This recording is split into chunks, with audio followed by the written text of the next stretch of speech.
রাধে রাধে। তোমরা সব কেমন আছো? আশা করি ভালো আছো। আজ শ্রাবণ মাসের তৃতীয় সোমবার আমরা 5 বান্ধবী মিলে চললাম ব্যাসপুর শিব মন্দিরে পুজো করতে। এই দেখো আমরা মন্দিরের মধ্যে এখন সবাই মিলে ঢুকছি। মন্দিরটা খুব সুন্দর, খুব ভিড় ছিল, কিন্তু এখন হালকা হয়েছে একটু।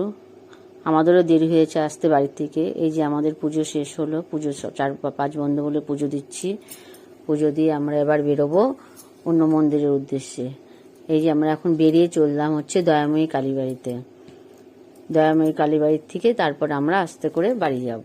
এই যে দয়াময়ী কালীবাড়ি ঢুকছি, খুব সুন্দর জায়গা, অনেক ওখানে ঠাকুর আছে, অনেক মন্দির আছে, মায়ের মন্দির আছে, জগন্নাথ বলরাম আছে, রাধা গোবিন্দ আছে, খুব সুন্দর জায়গা। আমরা সবাই মিলে এগুলো দেখলাম, খুব ভালো লাগলো। এর আগেও গিয়েছিলাম আমি, কিন্তু আরো দুজনও দেখা হয়নি বলে সবাই মিলে গেলাম। দিয়ে যে আমরা এখন বাড়ির দিকে রওনা দিচ্ছি। দেখা হচ্ছে আবার নেক্সট ব্লগে। টাটা।